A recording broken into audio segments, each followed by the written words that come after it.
ఇప్పుడు మనం 11వ తేదీ 5వ నెల 2024 సంవత్సరం Calcutta versus Mumbai Indians match ఆడబోతుందండి. ఎవరిది ఓటమి ఉందో ఎవరిది గెలుపు ఉందో క్రీడాభిమానుల కోరిక మూలంగా గవ్వల శాస్త్రం వేసి చూద్దామండి.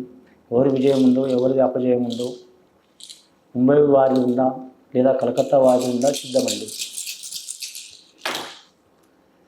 గవ్వలు మాత్రం పడ్డాయండి, కరెక్ట్గా 7 గవ్వలు పడ్డాయండి.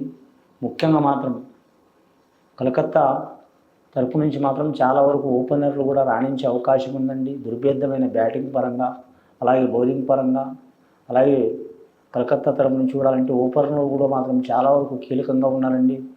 అలాగే మాత్రం ఆల్రౌండర్ కూడా కీలకంగా ఉన్నారండి. అలాగే వీరిలో మాత్రం బౌలర్లు కూడా చాలా కీలకంగా ఉన్నారండి. ఈ మ్యాచ్లో మాత్రం చాలా వరకు బౌలింగ్ పరంగా, బ్యాటింగ్ పరంగా రాణించే అవకాశం ఉంది కలకత్తా టీం.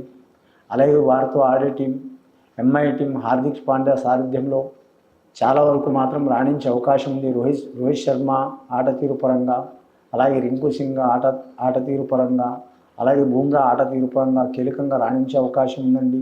ముఖ్యంగా మాత్రం ఈ మ్యాచ్లో మాత్రం హోరాహోరీగా సాగే అవకాశం ఉందండి. కానీ మాత్రం బ్యాటింగ్ పరంగా, బౌలర్ పరంగా అటు కలకత్తా వారైనా సరే మాత్రం రాణించే అవకాశం ఉంది.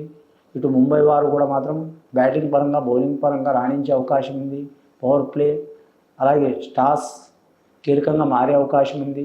కానీ మాత్రం ముఖ్యంగా మాత్రం ఎక్కువ శాతం గెలిచే అవకాశం మాత్రం ముంబై టీం గెలిచే అవకాశం ఉన్నదండి.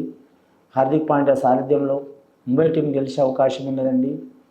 కలకత్తా టీం మాత్రం వెనుకబడే అవకాశం ఉందండి. కానీ మాత్రం ఈ మ్యాచ్ని క్రీడా స్ఫూర్తిలో చూడండి. చూసిన వారు క్రీడా స్ఫూర్తిలో తీసుకోండి, కానీ మాత్రం సీరియస్గా తీసుకోకండి. ఇది నా మనవండి.